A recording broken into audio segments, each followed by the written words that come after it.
Welcome to Literacy Talks, the podcast for literacy leaders and champions everywhere, brought to you by Reading Horizons. Literacy Talks is the place to discover new ideas, trends, insights, and practical strategies for helping all learners reach reading proficiency. Our hosts are Stacy Hurst, a professor at Southern Utah University and Chief Academic Advisor for Reading Horizons; Donell Pons, a recognized expert and advocate in literacy, dyslexia, and special education; and Lindsay Kemeny, an elementary classroom teacher, author, and speaker. Now, let's talk literacy. Welcome to this special season of the Literacy Talks podcast, where we delve into the 75th anniversary issue of the International Dyslexia Association's Perspectives on Language and Literacy. This landmark issue is dedicated to structured literacy, the most effective approach for teaching all students to read and spell, including those with learning difficulties. We will also be talking to professionals in the field to get their understanding of structured literacy. In this episode, we'll be focusing on the foundational elements of structured literacy and what it means to teach in this way, with research and evidence base as your practices. Structured literacy embodies those principles that we know are good for all students. That is explicit, systematic instruction. Throughout this season, we'll unpack the core components of structured literacy, discuss its practical applications, and hear from leading voices in the field. Whether you're an educator, parent, or simply interested in effective literacy instruction, this episode and the season will provide valuable insights and inspire you to champion structured literacy. Welcome to the first episode of our new season of Literacy Talks. My name is Stacy Hurst, and I'm joined by Lindsay Kemeny and Donell Pons. And this is our season intro, and it is a very exciting season. And I'm giving all the credit to Donell for coming up with the idea. So Donell, I'm actually giving you the credit and the mic. Do you want to lead us into this season? Oh, great. And then I'm going to have to confess this was fully baked and ready to go by the International Dyslexia Association in their Perspectives publication. So I thank them for providing such a great publication. And that also gives our listeners a little bit of a hint.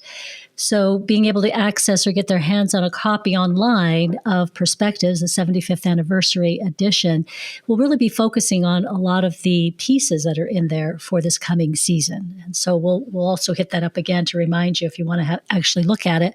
But we have some really good interviews. We'll have some good conversations. And so even if you don't have an opportunity to read it, you're really busy, you haven't been able to access, don't worry. Tuning in, you'll still have a lot that you'll be able to dive into just listening. So again, if you can get your hands on it, fantastic. If not, do not worry. We're going to provide a lot of insight for you, an opportunity to listen to a lot of different topics surrounding structured literacy, which is going to be the year, as Stacy said, our season.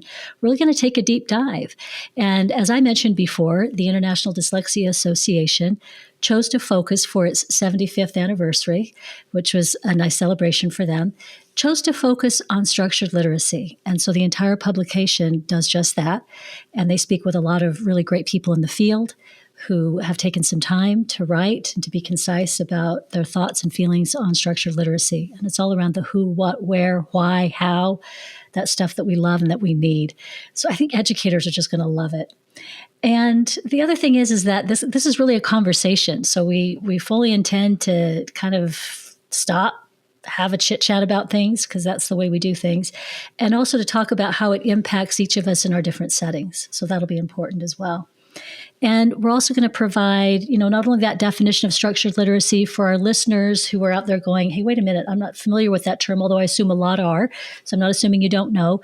But structured literacy is really a trademark term by the International Dyslexia Association. And this came about in about 2014. So it's been around for a while. And it was really a way of having folks who are in the field all working around this thing we call the science of reading, coalescing around some good, significant things we take out of the science of reading about teaching, what good reading instruction looks like. So that's what we're talking about when we talk about structured literacy. And it's the most effective approach, not just for students who experience difficulties with reading, like our folks who have dyslexia. So you might have heard it there in those areas, but it's also for all students. We found that they can all get a boost from their reading instruction when using these principles of structured literacy. And so we'll talk a little bit about that. I was just going to ask Stacy and Lindsay, do you guys remember the first time you heard the term structured literacy?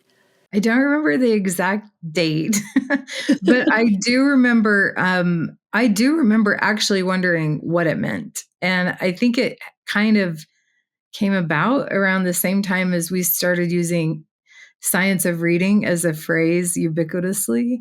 I do remember wondering the difference between the two. Yeah, I first heard of it around when my son was diagnosed, a little bit after. It might have been, up maybe 6 months after he was diagnosed when I really learned what it was. And I don't think we were using the term science of reading then, because I feel like that came a little bit later, or at least for me, for when I was aware of it. But, really, because my son was diagnosed with dyslexia, that took me on my journey to the IDA. And the IDA, as you mentioned, Donell, is who coined the term structured literacy. So, and then I had an Orton Gillingham training, pretty early on in my journey, maybe a year after he was diagnosed. And of course, they use the term structured literacy quite a bit. Yeah.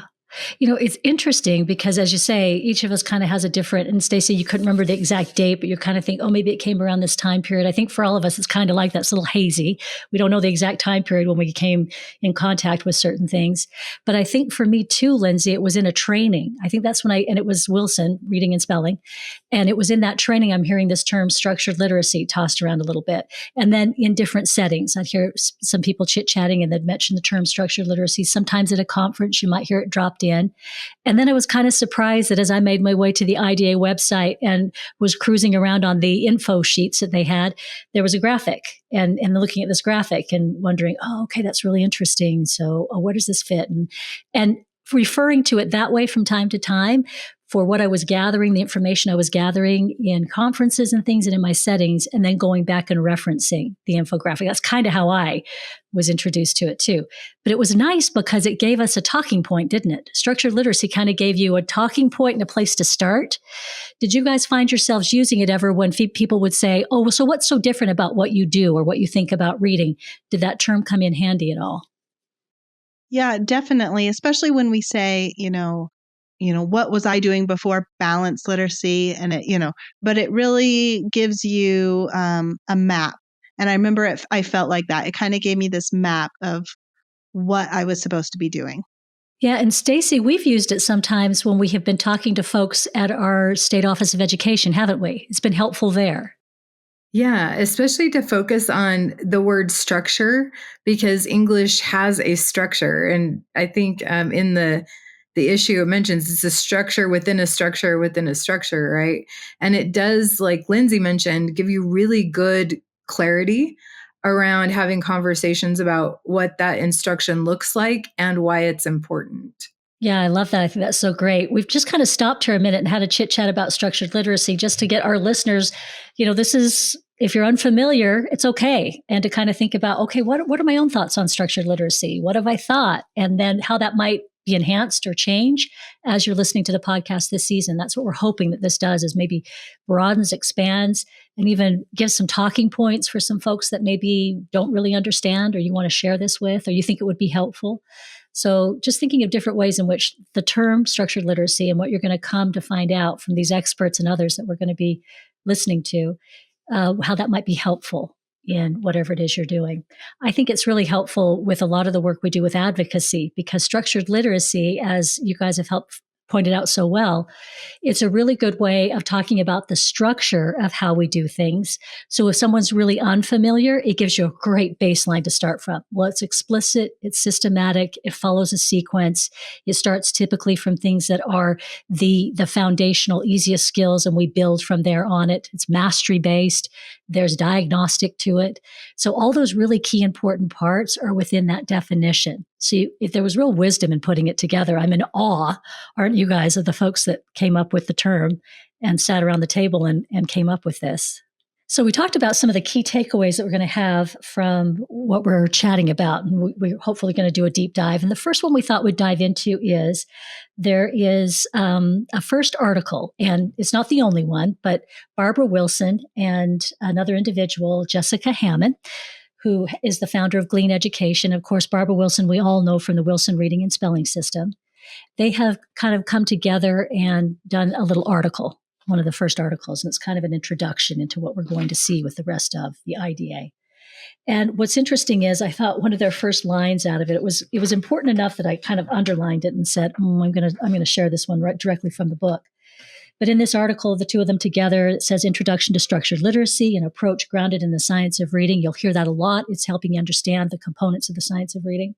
That first paragraph, structured literacy and the science of reading are part of a growing national conversation on literacy instruction, best practices. For some educators, structured literacy instruction, an approach grounded in the science of reading, see it again, they're going to say that science of reading a lot, science of reading research base has been part of their practice for decades. So we're acknowledging that a lot of folks, this isn't new information. For others, the approach is a shift away from previous practices. To support this shift, educators must understand what it looks like and how to implement it in their classrooms. So we're going to be getting a really nice, great deep dive into what this is. And I love that they set it out for educators, right? If you're wondering where to find proven, outcome-focused ways to put the science of reading into practice, you're in the right place. Reading Horizons Discovery Product Suite is a foundational literacy program for grades K through 3 that leverages a versatile instruction method, a personalized student platform, and accessible learning aids that include phoneme cards, student transfer books, and decodable books. The program streamlines literacy instruction and empowers teachers so all learners can achieve reading proficiency. Go to readinghorizons.com/discovery to learn more and download the complete program details today. I appreciated that they clarify it's an approach. And that helps it fit into, I mentioned earlier when you asked about our first experiences with the term, and I was confused. How does it differ from the science of reading? Well, it's an approach that we use to implement what we learn from the science of reading. I appreciated that they gave it a term. They also, the graphic that you two have both referred to, they also name that, which is helpful. So they refer to it as an info map. And they do that right away too. I appreciated those call outs. One small thing I really like that they added when they said, structured literacy is an approach grounded in the science of reading research base. I like that they just added those two words, research base, because there's so much confusion about what the science of reading is. And I think it's this reminder to the reader reading the article that when we're saying the science of reading, we're just talking about the research base. So I think that's good to remember what it is. And this is structured literacy is, based on that research. They're connected, they're integrated together. And then I love that they said educators must understand what it looks like and how to implement it in the classrooms. And isn't that what we've been talking about a lot on our podcast, is this implementation science and how really we need to turn a lot more attention and focus there.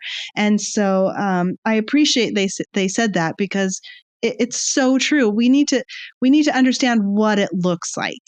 And hopefully as we're, embarking on reading this whole edition this season, this edition of Perspectives, and talking about each component, kind of breaking it down, hopefully that will help us understand what it looks like. Lindsay, that's a really good point. And I appreciate you going back and picking up those words again, because they are very, very clear. And that's one thing I'm hoping our listeners will also pick up on, is the fact that, hey, it seems like they're being so attentive to saying these things over again and using them here. But that's really intentional, is to make sure we're very clear about how things fit together and how they support each other.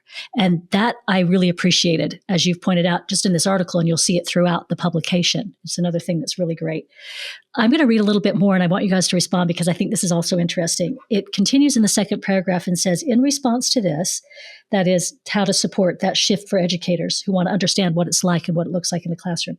In response to this, the International Dyslexia Association is taking several steps to establish a common language and framework around the approach to unify the discussion and move the field forward. What do you think of that sentence? Well, the part that really resonated with me is move the field forward. I love that.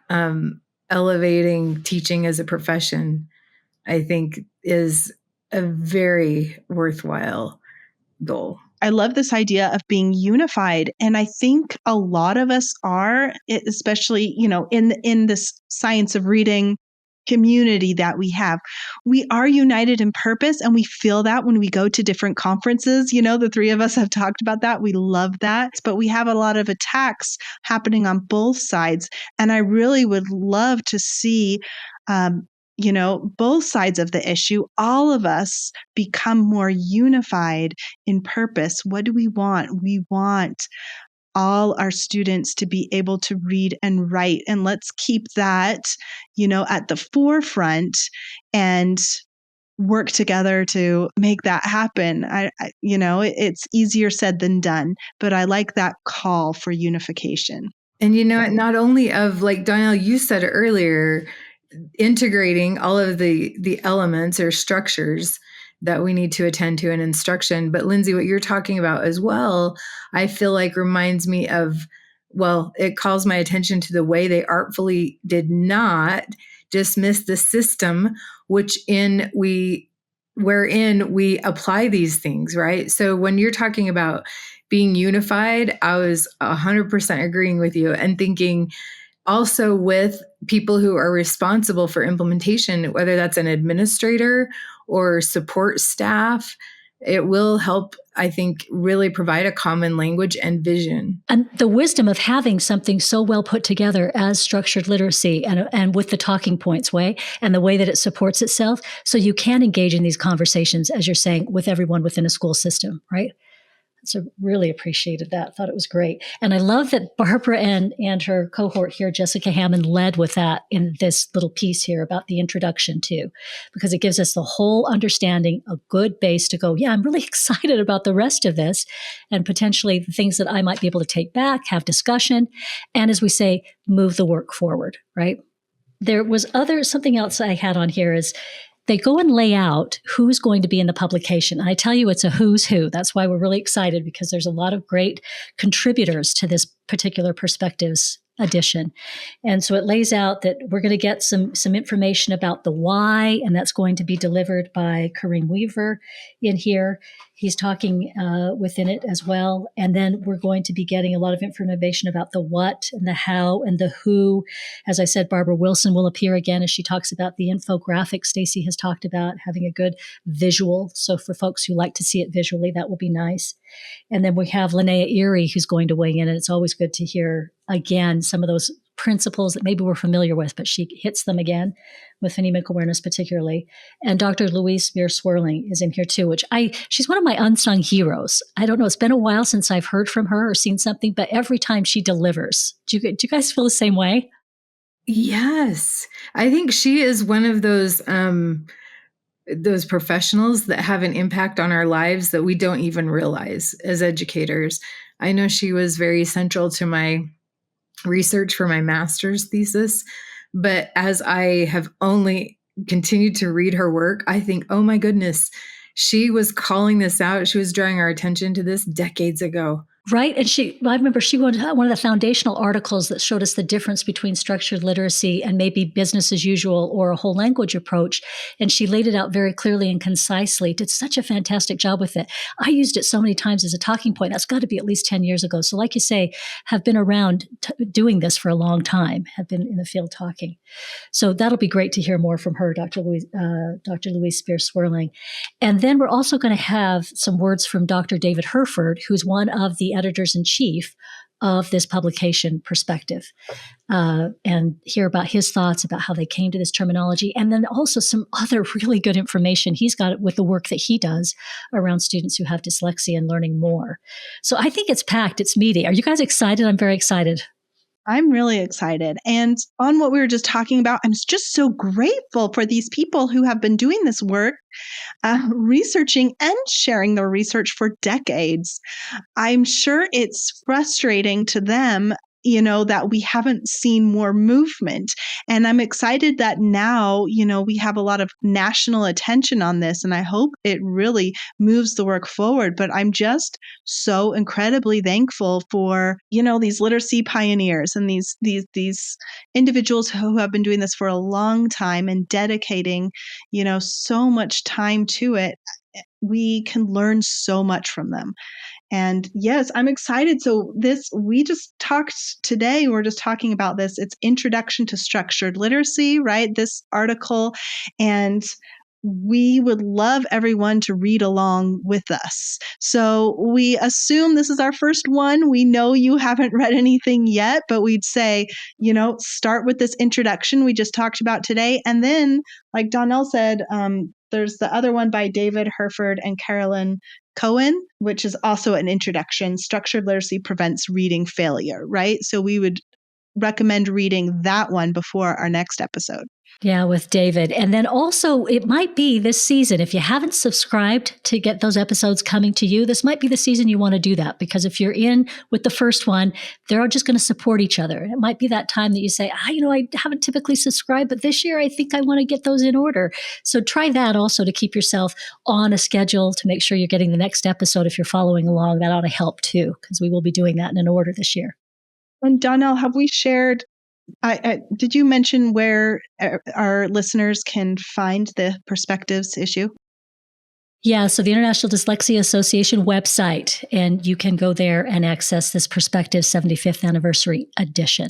And it's wonderful they made it available for free, because normally for Perspectives, it's available to those who have a paid membership to IDA, right? But this one, big 75th one, is free to everyone, which we thought this would be perfect for our season, because you can just go and download a copy. I'm also really excited about it because not only does it encapsulate all of structured literacy, which is clearly what our podcast address every episode, but also, just beckoning back to Louise Spear-Swerling's work. She was one of the first people to kind of highlight the difference between teacher knowledge and student outcomes, and the fact that you can't do either without implementation, right? So one of the tenets of our podcast is that we're all in, all three of us currently are in different spaces in the literacy context. But I love that this issue will address no matter what your role is in education, that we can increase our knowledge, but also improve our practice and help move the work forward, as they say. Yeah, I love that. And the talking points, right? This is a really excellent to ground yourself in the structured literacy as a talking point when you're having conversations around the work. It's fantastic every time. Huh? Great. Well, I'm excited. I'm very excited for the season to get rolling. And we've already been doing some behind the scenes work. So that'll be really nice to be able to share that with everybody, because we've been sitting on this for a little while, just knowing that we wanted to do this. And so being able to share it, it's finally coming true for us. And as Lindsay said, she's given you some options about how to download those articles. But again, if you're unable to and you don't have time, you don't necessarily have to, because we will be having really good interviews with folks sharing information. So don't feel like, I haven't been able to read, so I won't be able to. No, you'll still get a lot out of each episode. And then we've also encouraged you folks, if you haven't subscribed in the past, maybe this is the season you want to make sure those episodes come to you in order, because they will support each other as it goes through the publication. Just a couple of thoughts for enjoying this season this year with us. And again, we want to thank everybody. This is really this curated season, because that's really what it is that we've really thought about it and curated it. And not that we don't other seasons too, but we've really intentionally set this out to build on itself for the season, is really our hope. It's something that we want to provide to our listeners, because you've been such great listeners. And we feel like this is a really great way to embrace folks that maybe have a different background and they don't know as much, and getting some basics of structured literacy would be nice, a refresher for those of us who know, and also a way in which we, if we've known it for a long time, another perspective to look at it with some new materials that are coming from the International Dyslexia Association to support it. So we thought it was a really good choice this season. We hope you guys enjoy it too. We're excited. Yeah. And even if you're just refining your knowledge, right? And improving how you're implementing these things. One thing to note, so I'm glad you brought that up, is that this will be a little bit different of a format for us because we don't have too many guests on our podcast, but you'll see many more guests this season. I almost said semester, which will tell you where my mind is this season. And we're really excited about that too. And we'll be following, once you get your Perspectives edition, that we'll be following that order. So we have today is an introduction. Our next episode is going to be an introduction as well with David Herford. And then we're just following, if you kind of look at the table of contents there, we're going to be talking about why. We're going to have an episode, why structured literacy. We're going to be talking about the what of structured literacy, the how, and the who. So it's going to be a great season. Yeah. Thank you again, Donell, for bringing the idea to us. And we were so excited to readily embrace that. It's great. So yeah, we're looking forward to a new season. Thank you for joining us as ever. And we look forward to having you join us for more episodes of Literacy Talks. Thanks for joining us today. Literacy Talks comes to you from Reading Horizons, where literacy momentum begins. Visit readinghorizons.com/literacy talks to access episodes and resources to support your journey in the science of reading.